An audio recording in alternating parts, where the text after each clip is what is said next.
Namo Sakyamuni Buddha. Good evening, everyone. Jixiang. And thank you for Zhishan Fashi is leading us tonight. And yeah, only 3 months. Every 3 months, you get one talk, not two talk a day. And today our topic is Jin Chao Jue. So, well, it's quite. Have any of you heard about who is Jin Chao Jue? So, oh, none of you read the article yet, huh? I read, but Read it. that's the only time I heard. Okay. Well, then, that is why Zhishen Fashi is here. We'll talk about the story of Jin Chaojue and let us know who is him. Please, Zhishen Fashi. Sure. Can you share the article, please? And we Me? can read the article first. Okay. Okay. Ube, can you please start? How many paragraphs, Shifu, per person? 2. Okay. Kim Gyo Gak. One of the legends surrounding Mount Jiuhua, one of the 4 sacred mountains of Buddhism in China, is that it was established by the Korean Silla prince Kim Gyo Gak after he renounced and arrived in Anhui, China. It is said that Kim Gyo Gak was a manifestation of Siddhigarbha Bodhisattva. Where is Siddhigarbha Bodhisattva? Which sacred site did he choose to stay? Why did he manifest as Kim Gyo Gak to develop Mount Jiuhua? To my understanding, these events are the manifestations of Sakyamuni Buddha. Is Sakyamuni Buddha not known for his trillion manifestations? Therefore, are the many bodhisattvas and eminent people who form affinities with sentient beings in various places not considered as manifestations of Sakyamuni Buddha as well? Sheila, you want to go next? Sure. Good evening, everyone. If one were to call Kim Gyo Gak a manifestation of Siddhigarbha Bodhisattva, it would probably be more accurate to call him one of the trillion manifestations of the Buddha. Just as Sakyamuni Buddha inspired Antapindata to practice the Dharma, Kim Gyo Gak inspired both the wealthy Lord Min and his son to renounce as monastics. In addition, Lord Min also donated a vast amount of land to develop Mount Jiuhua. Is this not similar to Anathapindata, who bought Jetavana Grove by paving the garden in gold and offered it as a vihara for the Buddha to teach the Dharma? Not only did Lord Min permit his son to renounce as a monastic, he allowed his son to take the seat of honor, while he himself took the inferior seat. This embodies the principles of a Buddhist family, similar to when Anathapindata invited the Buddha to teach the Dharma at his home and inspired his daughter-in-law, Sujata, to become a lay disciple. Erwin? Hence, there is no need to hold on to the fact that Kim Gyo Gak was a Korean Silla prince. When Kim Gyo Gak, a prince, or Ksitigarbha Bodhisattva, all can be considered the Buddha's manifestation according to the needs of various beings. For instance, it is one of Ksitigarbha Bodhisattva's vow to not attain Buddhahood until all hells are emptied, and to not realize the Bodhi vow until all sentient beings are liberated. Is this not the great vow of the Buddha? In other words, the Buddha can be considered as Ksitigarbha Bodhisattva, and vice versa. I believe that the manifestations are all skillful means of the Buddha. Hence, there is no need to be overly attached. Furthermore, we can see the sentiments of humanistic Buddhism through Kim Gyo Gak's poem, bidding farewell to the boy. The poem was written to his young disciple, who could no longer bear the loneliness in the mountains and had requested to go home. It reads, I'll finish the poem, okay? So quiet is this monastery life that you miss home. Bidding farewell to the abode in the clouds, you descend Mount Juhua, so fond of making a horse ride out of those bamboos, but reluctant to collect golden sands over the golden land. Fish, not for the moon in the ravine. With that vase in your hand, indulge not in the beauty of those flowers in your teacup. Just go on ahead. Needless to shed those tears. This old monk here has the twilight clouds to keep him company. Let's call Peter for the ending. This situation is similar to that of the Buddha when he inspired the princes and children to renounce as monastics. The Buddha is known as the King of Dharma. Siddhigarbha's name, when translated, is King of the Earth Treasury. This name is particularly apt as the earth is able to support all beings, nurture all life, and act as a reservoir of the world's many resources. If this is not the function of the Buddha's Dharma body, what is? In other words, Kim Gyo Gak can be viewed as Siddhigarbha as well as the Buddha. The Buddha is the teacher of the three realms and can be likened to a compassionate father for all living beings from any of the four forms of birth. The Buddha appears in a trillion manifestations to liberate sentient beings caught in the cycle of transmigration. In regards to the great Buddha, are we able to establish such an understanding?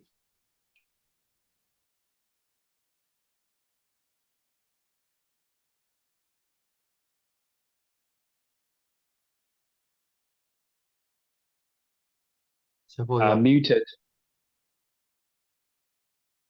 Oh, thank you for that sharing. You can see my PowerPoint. So I think I must admit that I never knew of this Kim Gyo Gak myself before reading the article. I actually, I don't know, it just never came across in my life until when Venerable Yohui asked me to lead this study group. I thought, okay. So then I started to read the article and I thought, okay, it's interesting, probably take this chance to get to know him. So I think tonight what we'll do is find out more, you know, I'm just kind of going with adding extra information. I think in the article, they doesn't really say very much. It's only that I think Venerable Master kind of really stressed to us that, you know, if we were to consider him a manifestation of Siddhigarbha Bodhisattva, why not the Buddha instead?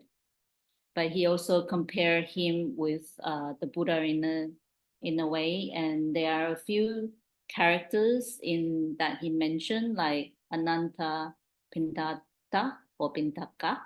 Sometimes his name is Pindaka or Pindada. And then also the Sujata is another person who it so happened that Bodhi-like Tales had actually have two stories actually about them. So today I thought to share those two stories. Also, I looked up this person, and interestingly, there is actually a news that where they actually kind of was talking about An Hui and how this person, Kim Gyo Gak, because it's so famous in Korea, that this place where his statue is at actually became like a bridge of Korea and China relations. So I think this particular news was just kind of like inviting or like kind of telling people about him and about this place. So I thought we can kind of just, you know, watch this video. Also following this, I have another video, which is Venerable Master kind of introducing him in a short 5 minutes. So let's begin by watching this one.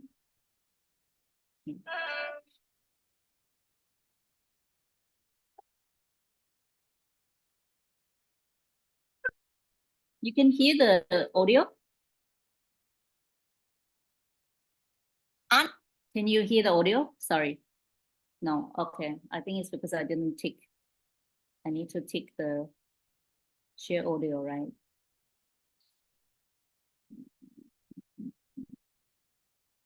Share sound.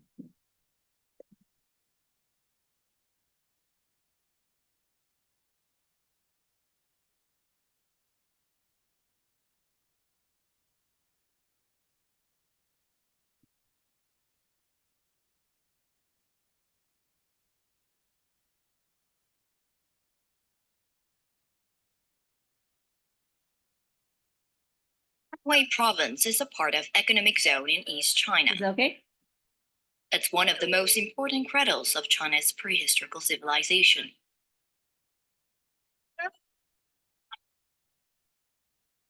Especially Suzhou City in Anhui Province attracts global attention.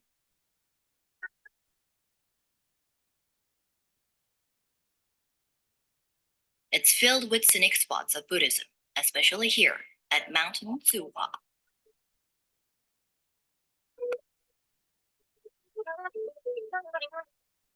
Every year, over 100 million tourists and Buddhists from around the world visit here. The reason behind its popularity is to see the vestige of Siddhikarma Bodhisattva. I think there's a strong spiritual current at Mount Jiuhua. Here in China, Mount Jiuhua is considered sacred.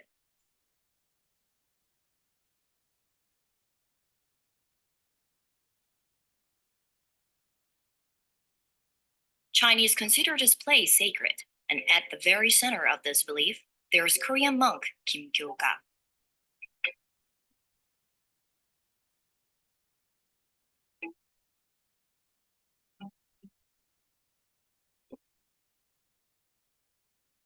A 99-meter-long statue of Kim stands here and is worshipped. Kim Gyo Gak was a prince of the Shilla dynasty. His mother was Queen Seongdeok. When he was 24 years old, he came to China and meditated for 75 years at Mount Jiuhua. And 3 years after his death, his body did not decay at all, and his face was similar to the face of Bodhisattva. Since then, he has been regarded as Siddhikarma Bodhisattva. In Buddhism, Siddhikarma refers to a bodhisattva who prays to save souls in hell. After Buddha, there are Maitreya, Avalokiteshvara, Mahastama, Manjusris, Samantabhadra. Siddhikarma is mainly revered in Korea and China. When Kim Gyo Gak was alive, he looked after local residents in Mountain Zuhua and prayed, like Siddhikarma, to save those in hell.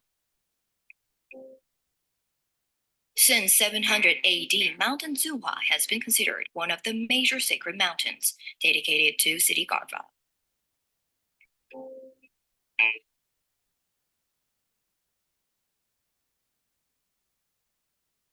When people visit here, the very first place they come to is Huachong Temple. It shares the stories of Kim Gyo Gak, why he had come here, and how he became revered as Siddhikarma. Hwachang Temple is the first Buddhist temple built for Kim Gyo Gak, who came from Korea. He meditated in a small cave until one day a village landlord saw him and he and others donated to build a temple for Kim. Even in Korea, it's not common to see local residents building a temple for a monk. It's notable in Korean Chinese history that Chinese people established a temple for the Korean monk Kim Gyo Gak.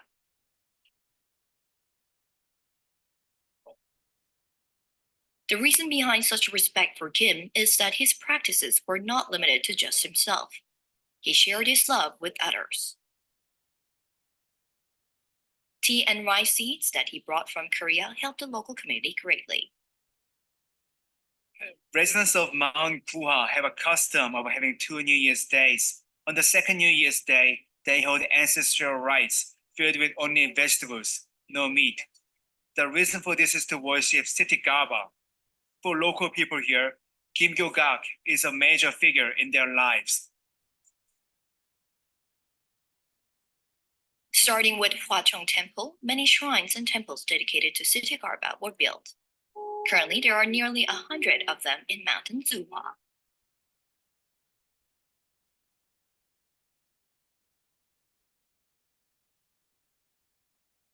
Then the Chinese emperor heard the stories of Kim Gyo Gak's goodwill and practices, and the emperor rewarded him.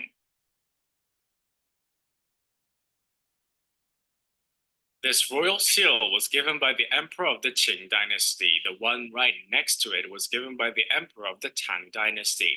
The fact that the emperors had given him these seals made out of jade or bronze shows how even the emperors highly value the work of the City Gaba. Kim Gyo Gak is considered an important person who played a significant role in solidarity between Korea and China.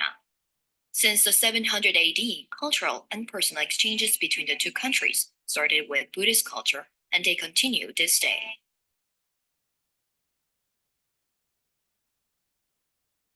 Also, Anhui Province and Gure of Korea's Jeollanam-do Province has established an alliance, as they share many similarities in terms of Buddhist culture and sites.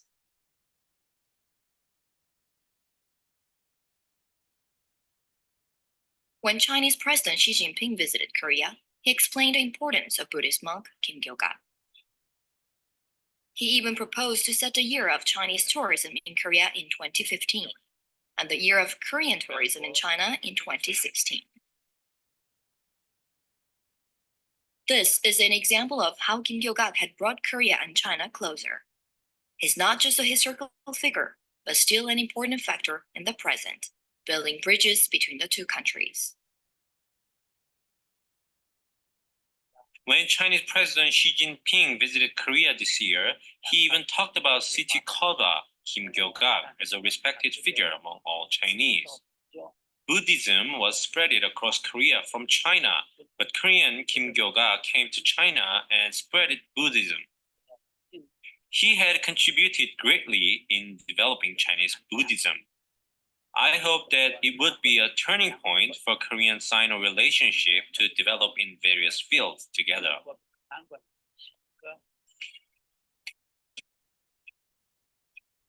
Kim Gyo Gak always put the people around him first and foremost.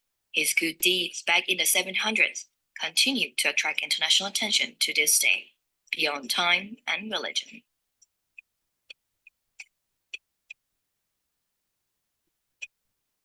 So Buddhism was introduced to Korea through China in the 4th and 5th century. After 1,600 years, it was localized to fit a more Korean sentiment. And in a way, it's quite unique how a Korean went to China in the 700s and built a Buddha shrine there. That's right. And as our station was covering City Garba, Kim Gyo Gak of Mount Jinhua, the royal seals that he had received from the emperor was released for the first time to the press, and the seals were made of jade and bronze and had not been released to the public, and they were only given on a very special occasion, and even now they're rarely open to the public. And so it was a really special occasion.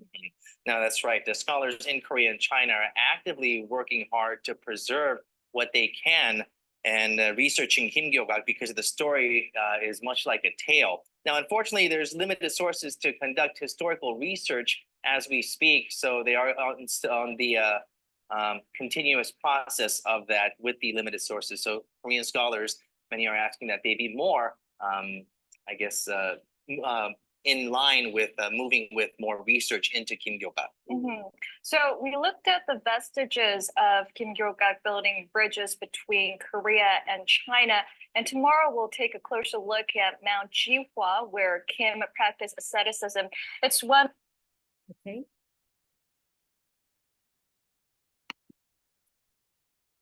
Okay, so that's just a little bit of the actual place.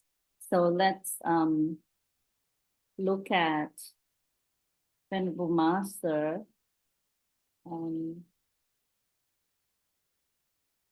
explaining this.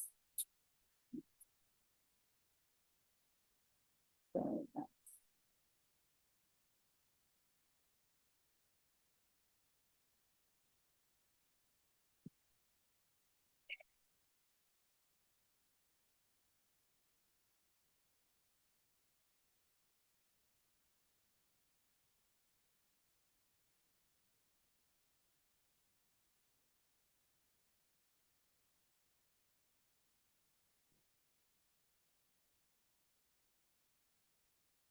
各位观众，大家平安吉祥。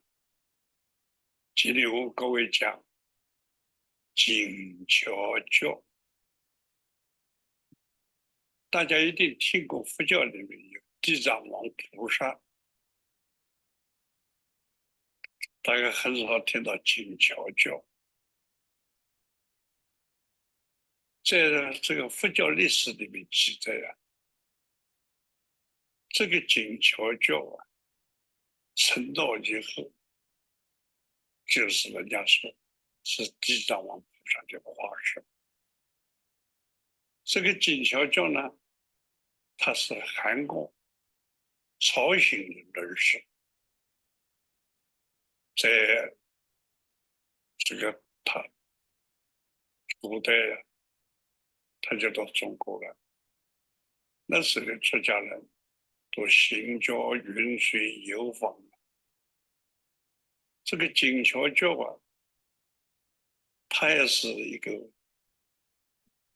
在韩国朝鲜的王子，他出家了，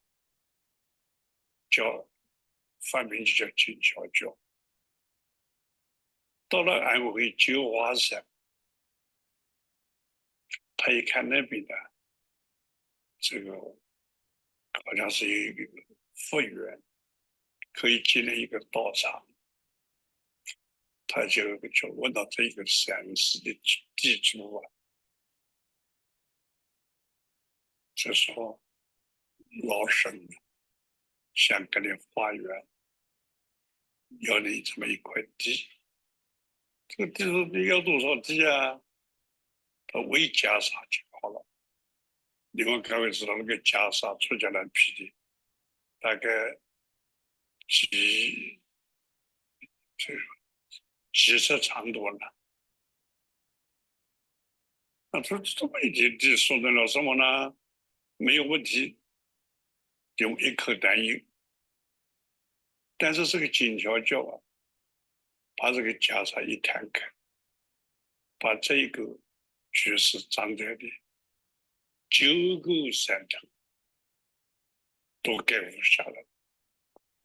哎呀，这个长者太为稀有，当然只能说把这个一袈裟的地要送给他，就全部都捐出来。这就是现在的安徽九华山。这个长者的儿子啊，就跟这个金桥教出家。我们现在看到这个地藏王菩萨，他上手站的年轻的弟子，这下手反而在了年老的高龄的长者，那就是年轻的他的父亲，他父子都跟随金桥教出家，因为这个信了道者为师兄，所以儿子在上手，父亲在下方。这个金桥教在九华山呢开山立宗，所以成为中国的4大名山。即将普陀山、四川峨眉山、山西五台山、安徽九华山就成为这个孤影文殊普贤之长，所以北之怨恨的四大名山之一，就是金角角这样的一个故事，就是地藏王的事迹就是了。大家平安吉祥。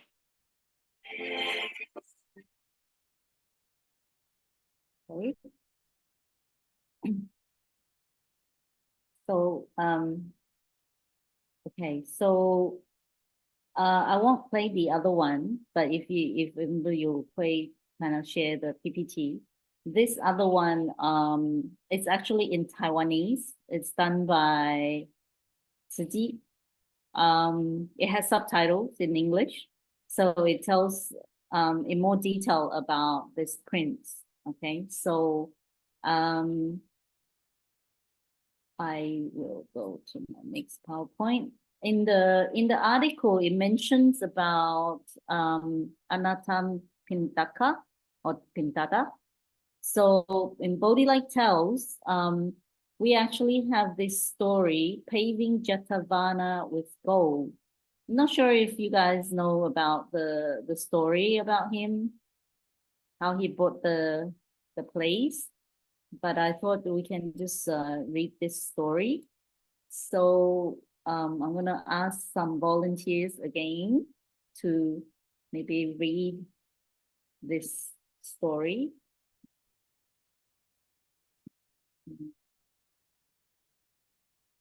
Just trying to get my screen a bit more visible. Okay. Right. Who do we have here? Marlene? Okay. Once the Buddha was residing at Venuvana Vihara, where he often gave teachings. The Buddhist community gradually grew with the addition of new disciples and devotees. Moreover, many people aspired to make offerings. One day, after hearing the Buddha's teaching, an elder from Rajaha was so moved that he invited the Buddha for a food offering. The Buddha kindly agreed. That evening, the elder's friend Sudatta came from Sravasti to visit. Sudatta was a kind-hearted, wealthy elder who always helped those less fortunate and in need. After greeting his friend on arrival, Sudatta noticed the hum of activity in his friend's home. He could not help but ask, "What's happening? Is your son soon to take someone's prized daughter as a wife? Or are you preparing all this to welcome me?" The elder of Raja smiled and said, "Oh, my dear friend, I'm sorry. It is not at all what you think. To tell you the truth, I have invited the Buddha to come here with his disciples for a food offering. All of this excitement is for the Buddha and his disciples." Should I stop here, Sifu? You can name somebody. Oh, let me see who's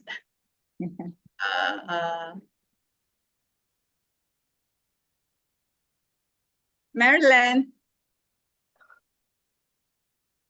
Lopega. I'm sorry, it's too small for me. I can't read it. Okay. Okay, let me ask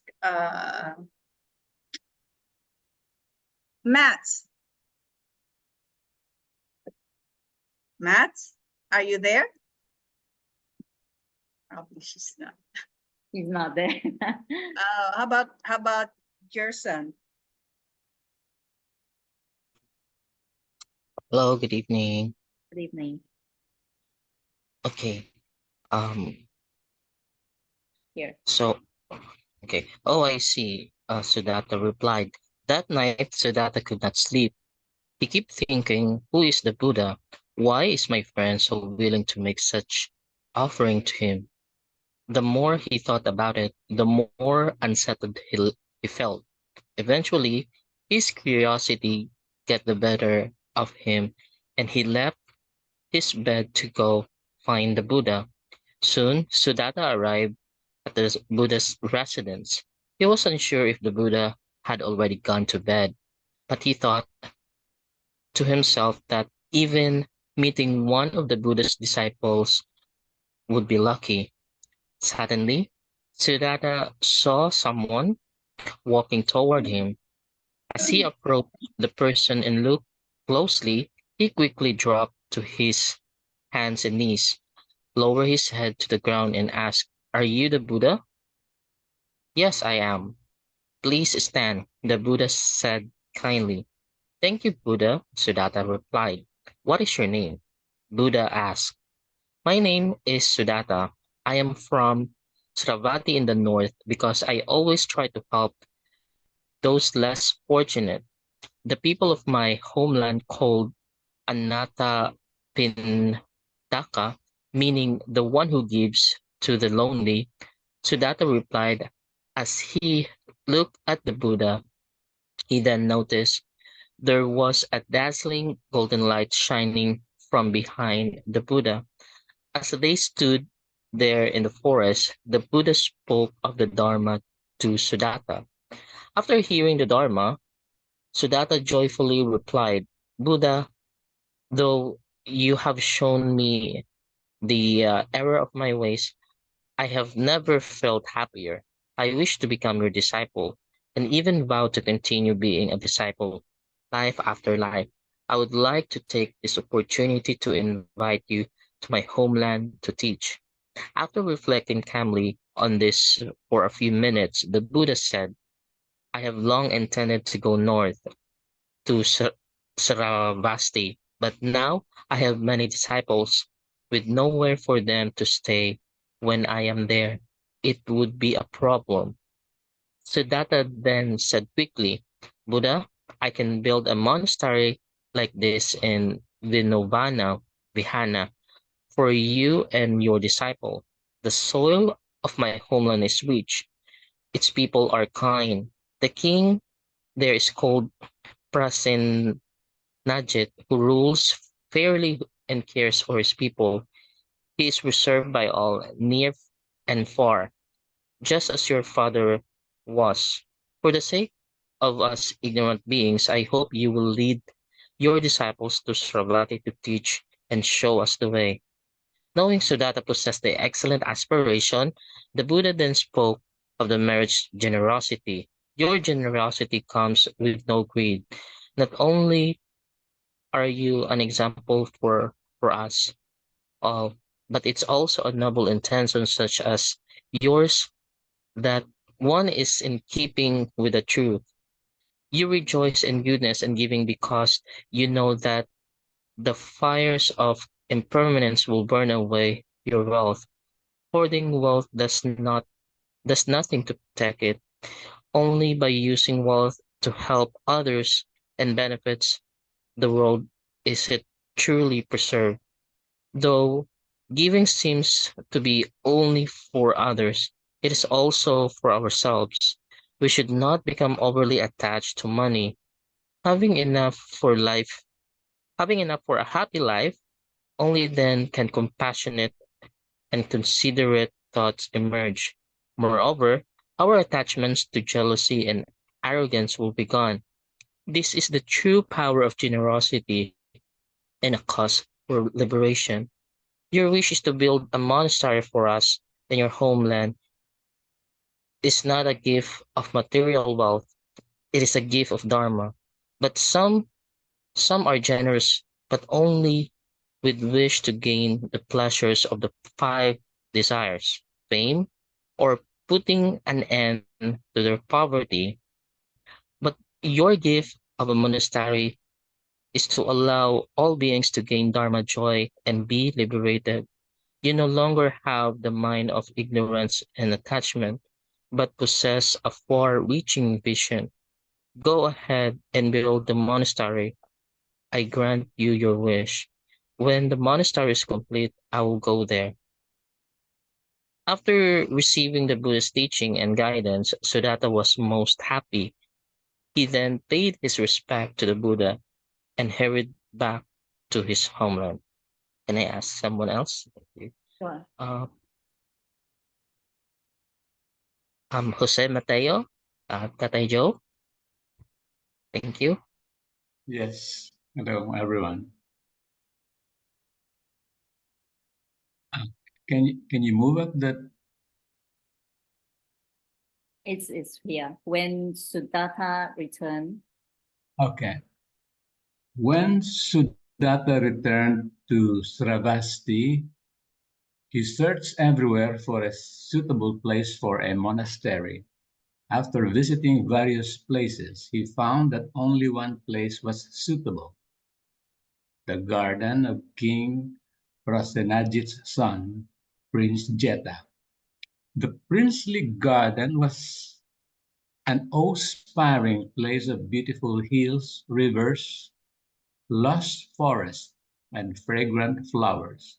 However, Sudatta knew that the prince adored his garden dearly and would not part with it easily.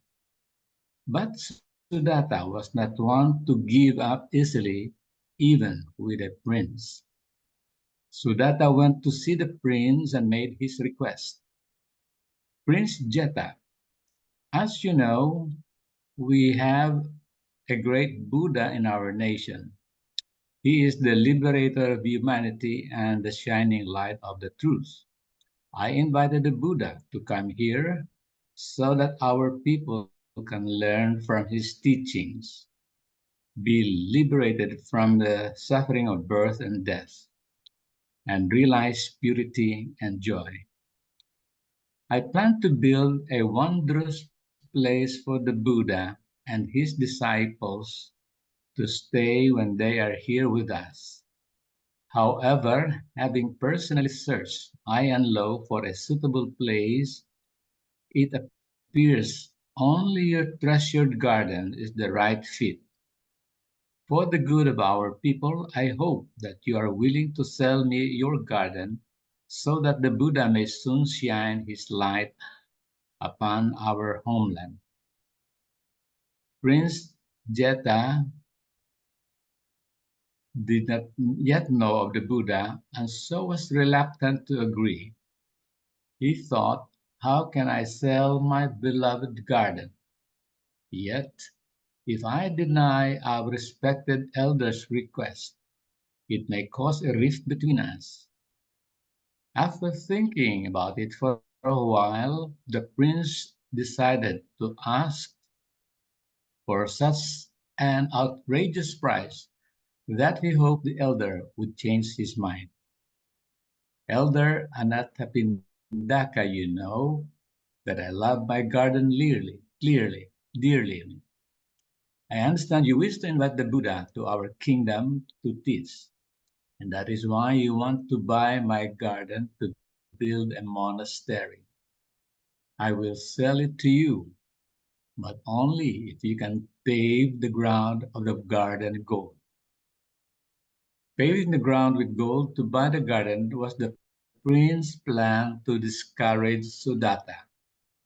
However, Sudatta was unafraid.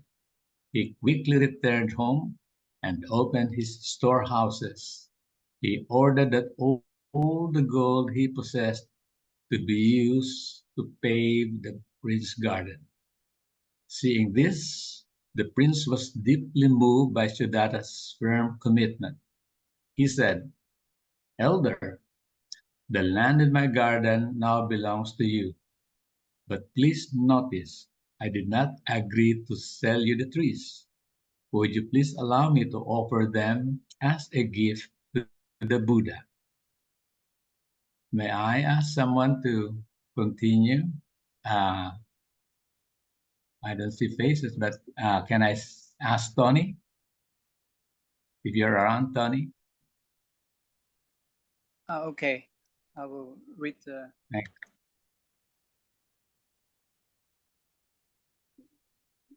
Yes, of course, Data replied joyfully. That same day, Sudatta returned to Venuvana Vihara to see the Buddha. After he shared what happened with the Buddha, he also requested that a disciple of the Buddha, designed and oversee the construction of the monastery. The Buddha smiled compassionately and said, "The merit of such an aspiration is beyond words. Let this new monastery be called Jeta's Grove and the Pindakas Monastery, or simply Jetavana Monastery. I will have Sariputra take care of the construction on site." Under the guidance of Sariputra and the support of Sudatta, Jetavana Monastery was quickly completed. From then on, both Jetavana Monastery and Venuvana Vihara became the two main places where the Buddha taught. This story highlights the virtue of honest giving. A generous heart is like a spring that never runs out of fresh and cool water. It never tires of giving and sets ripples of generosity forward in others as well. With a generous heart, hindrances seem smaller. In this story, after being bathed in the words of the Buddha, a noble aspiration came to Sudatta to share the teachings with his people. His wish to build a monastery for the Buddha gave him the strength to overcome any difficulties. Though he was already generous and kind, he saw that the ultimate gift to all people is in the teaching of the Buddha. If one can gain insights and transcend their sufferings, this will then carry forward life after life. Is this not far more of a benefit than any material giving? Just as Venerable Master Xing Yun says, where there is Dharma, there is a compassion. Where there is Dharma, there is prajna. Where there is Dharma, there is faith. Where there is Dharma, there is the way. Okay. Thank you. Thank you for the lovely reading, everybody. So I'm just looking at time. It's already like 8:45 almost. So what I will do is very quickly, there's another story that I was hoping, because I think in the article it mentions about Sujata. Okay, so it's actually related to Sudatta, who was mentioned just then. So in this story is about how because Sudatta, he has 7 sons. Okay, so the first 6 married to virtuous wives. So his 7th son, the youngest, married Lady Sujata, but then she was a spoiled daughter of an elder from Rajagraha. So Sujata was, even though she was beautiful, but she was very arrogant. She didn't care about anybody else but herself. So in this story, I think we will just very quickly, I will just briefly mention, which is something you can go back and look at it yourself. So in this story, it's about how she refused at first to meet the Buddha. Even though, as we can see, Elder Sudatta, who was so inspired by the Buddha just then in his story, that he made the offering to build Jetavana Monastery. So he really wished that his family would actually also, like him, follow the Buddha. But somehow this daughter-in-law is very stubborn and refused to listen to any of the Buddha's teachings. So in this story, it's about how she then eventually became the Buddha's disciple. So I won't go into it here, but you can always look at it on your own. Maybe I'll just put this link in the chat So you can all read this on your own.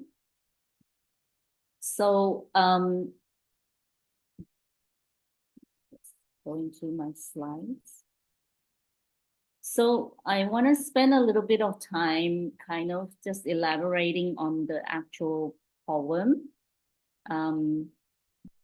So in this poem, so the bidding farewell to the boy. So we already read about it, but I thought just to kind of recap a little bit or elaborate on the poem. So this poem is really about life at the Buddhist monastery is lonely and boring. And the boy started to miss home and he wants to bid farewell to the temple and go back home to enjoy his toys and whatever his entertainment. And so he was unwilling to diligently practice the Buddhism in the temple. And however, just like the illusory appearance of empty flowers and the reflection of the moon in a bottle of water, can the moon in the water be scooped up? The flowers in the bottle quickly wither away. It's true. So, so the monk says to the boy, you want to return to society, but where there is fame and fortune, but how long can you possess them? Isn't cultivation and practice more real? So as the novice prepares to leave the mountain, the monk bids him farewell, or he bids his farewell to his teacher, and crying while he bids farewell. But his teacher says to him, don't shed tears. I'm here, surrounded by clouds, morning mist, flowers, and trees. My life is rich, my spirit is full, and my heart is at peace. So, so this is the actual poem. So not sure, maybe if it was clear when we read the poem, but I thought to just elaborate a little bit on the actual poem for all of you. So I found also some pictures, which you also saw in the news. So this is the actual temple. And you know how in the article, it was talking about how the father being on the right, the son being on the right, and then the father on the left. So this is a picture. So this is Siddhigarbha Bodhisattva, which is also represented by Kim Gyo Gak. This one is the son, and then this one is the father.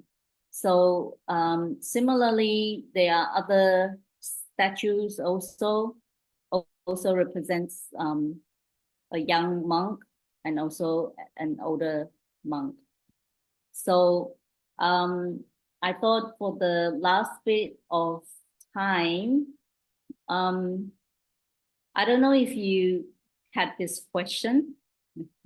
When I read this article, I thought about why did Venerable Master Xing Yun want to point out that Kim Gyo Gak is a manifestation of the Buddha instead of Siddhigarbha Bodhisattva. And spend a bit of time thinking about why do you think? I don't think there's a right answer, but just would like to hear your thoughts on this. Why do you think Venerable Master pointed out that he's a manifestation of the Buddha instead of Siddhigarbha Bodhisattva?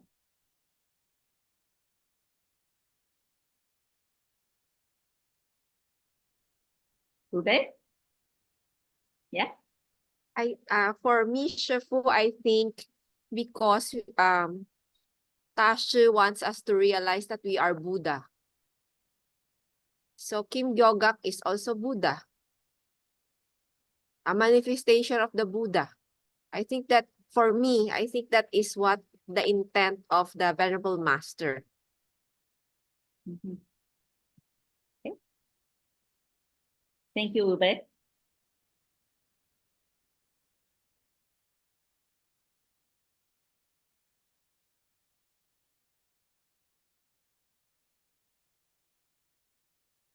Marlene?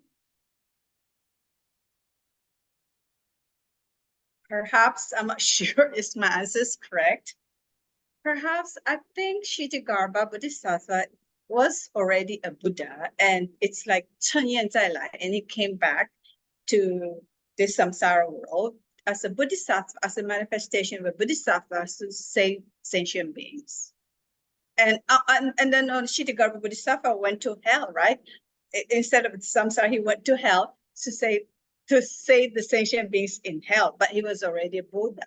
If I remember right, Kwani Bodhisattva was like also a Buddha, but then he came back as a Bodhisattva, right? So too sure about my answer. Mhm. Mhm. Mhm.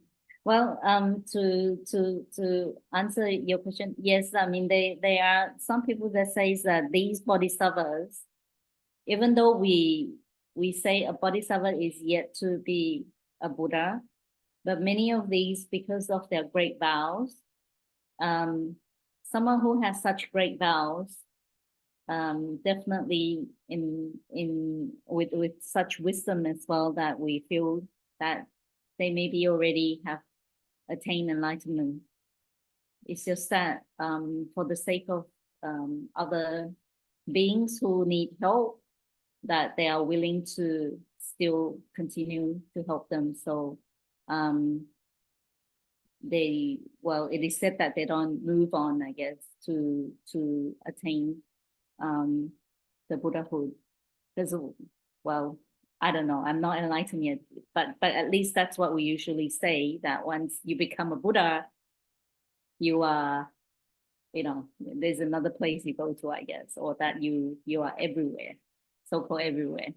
You're not bounded by this samsara world. You can go anywhere. So, but that's definitely, some people think that, yes, like Guan Yin or Siddhigarbha Bodhisattva, they all have already attained enlightenment. It's just for the sake of other beings that they continue to help wherever the beings are that need help. Mhm. Okay, Peter, you look very, you've been frowning ever since I asked the question. Would you like to share? Well, I don't know such frown.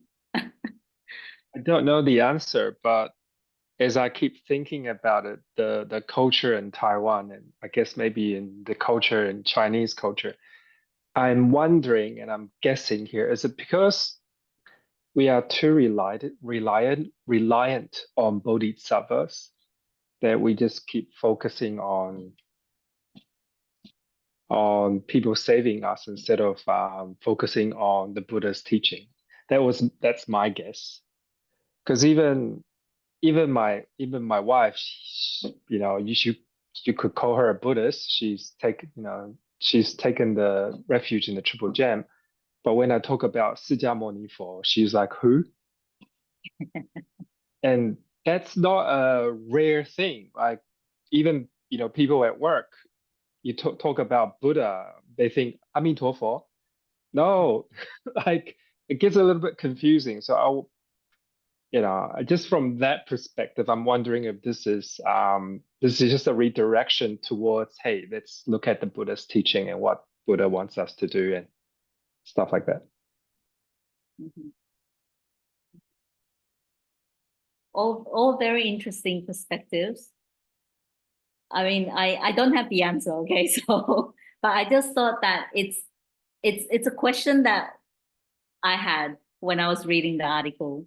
But of course, I have my answer, but I'm gonna save it a little bit more. I want to hear the others. Erwin?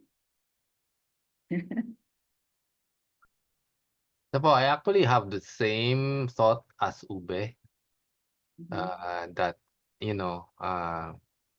Verbal wanted to emphasize not only Kim Gyo Gak, but to us also, that we are Buddha. So, but Peter's point of view is very, very interesting, and I think it's really important because true, many people do look at the bodhisattvas as a savior or something like that. And based on what Venerable Master Xingyan is trying to do, he wants us to not only just ask for favor, but rather to learn from the Buddha and to save ourselves. Same as what Venerable Yohui was talking to my staff earlier today. We have to choose to save ourselves, and it's kind of an expedient way for Venerable Master Xingyon to redirect people, since Ksitigarbha is one of the popular bodhisattva aside from Kuan Yin, right? So like especially in this place, many people go there. So hopefully with this kind of thought, people would be able to redirect their attention instead of always asking for favor. Why not do something ourselves instead of just waiting for the bodhisattva? And hopefully someday there will be more bodhisattvas and more Buddhas to help each other, to help other beings. So I think it's one of his many expedient means to help us understand. Okay, thank you, Owen. Anyone else? Sheila, would you like to share?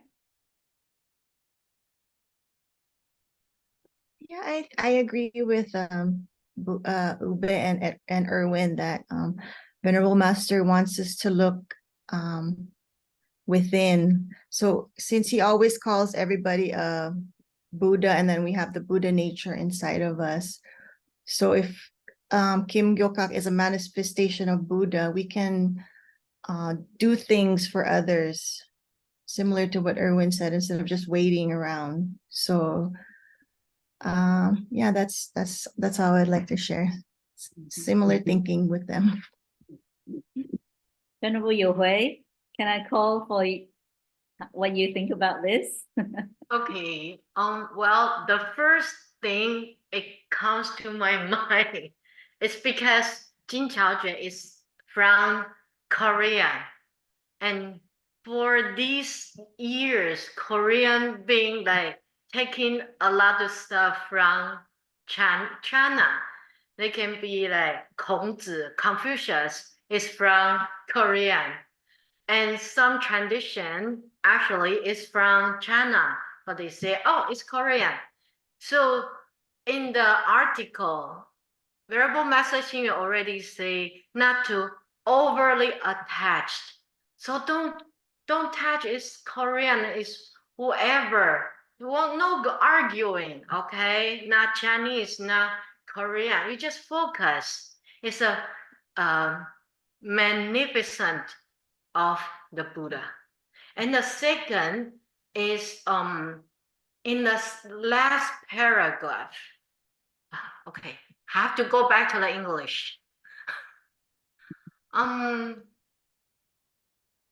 Okay, so the Buddha can be any image. So it's like one bodhisattva. So we just have to like helping people as the Buddha, not just the Ksitigarbha to help people. It can be anyone.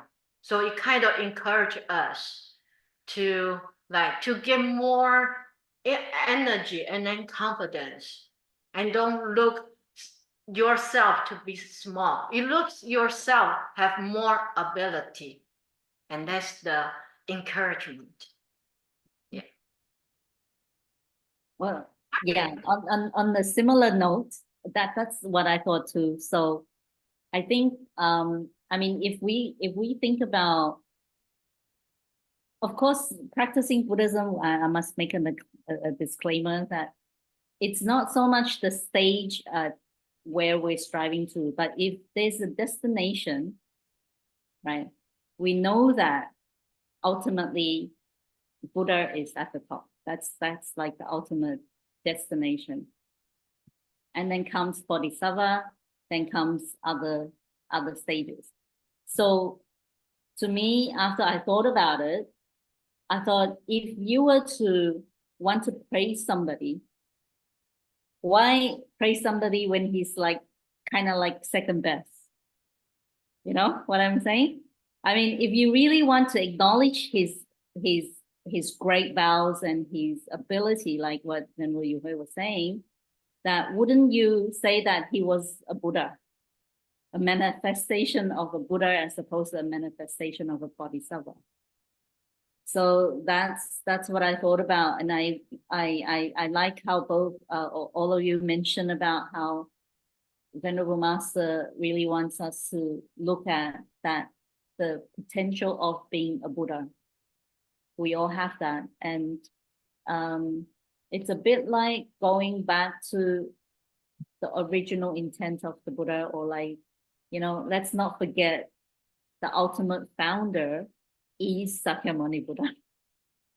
You know, because because I'm sure people know, I mean, if people are have faith in Kim Gyo Gak, they may not, just like Peter said, they may not even know who the Buddha is. They may not even know Sakyamuni Buddha, right?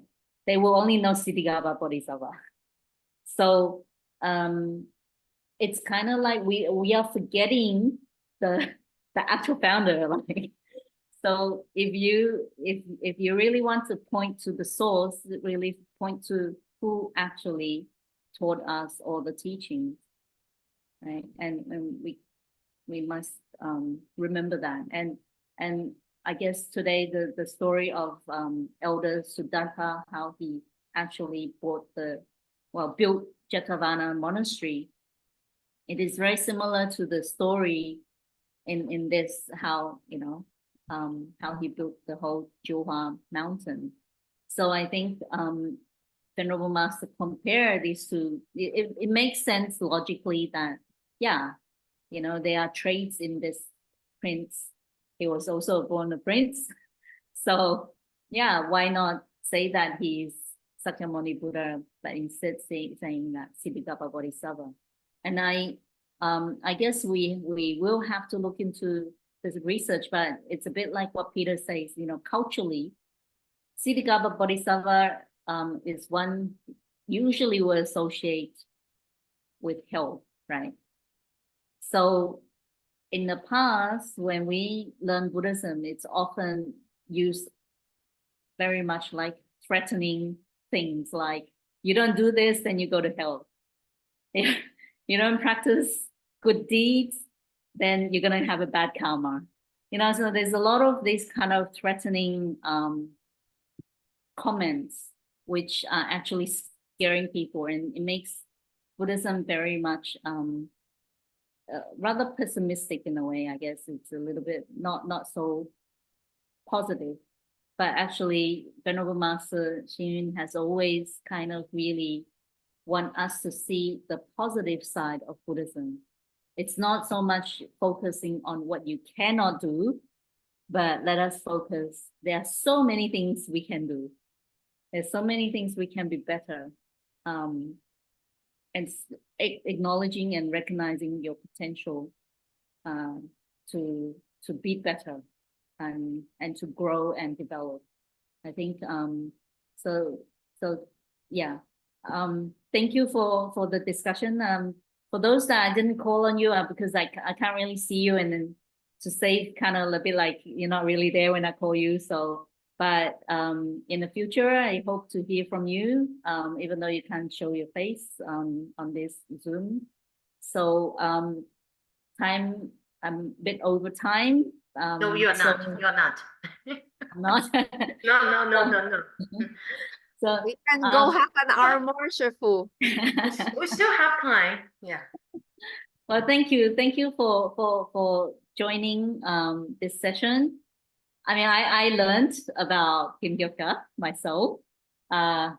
So I hope you also learn more about this prince and what he has done. And I guess ultimately to recognize that we are all on the same path, regardless of whatever forms that you take or whatever path, but we tend to meet somehow and continue on our journey. So until the next time, please stay well, and I hope we'll see you soon. Okay, I'll pass the mic back to Venerable Yu Hui. Thank you. Thank you very much, Zhi. Actually, it is something come out from my mind. And another thing I want to point out is, well, we don't point out this bodhisattva is for compassionate. That bodhisattva for great practice. We don't give them job. We learn from them and don't identify this is Guan Yin, this is Di Zhang, this one is what. All of them, they can be Di Zhang, they can be both Sakyamuni Buddha, can be any, and it's all Buddha. So next time you see an image of both Buddha or Bodhisattva, don't ask me, oh, is this one is medicine Buddha, this one is Sakyamuni Buddha, this one is Guan Yin, this one is well, sometimes I really don't know, okay? It's just a Buddha. We just pay respect. Don't, yeah, over attach. Yes. Thank you. Thank you, everyone. Shall we do the transfer of merits? Yes.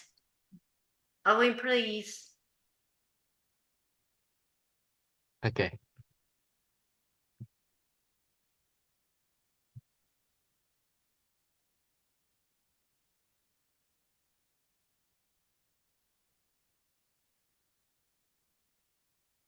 Let's join.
Thank you very much, everyone. Thank you very much, Venerable Tusen and Venerable Yu Hui for guiding us. Thank you. Thank you, everyone, for joining. Thank Good you. night. Next week. Bye-bye. Thank you, very much, Zhishan. Hopefully Thank next you. time you can come visit Cebu. Give us a talk. Yeah, I didn't go to your place. Yeah. And then time. make more time to hear. So we can take you to see some pictures. Sure. Thank you. See you later. Okay. Good night. Bye. Bye-bye.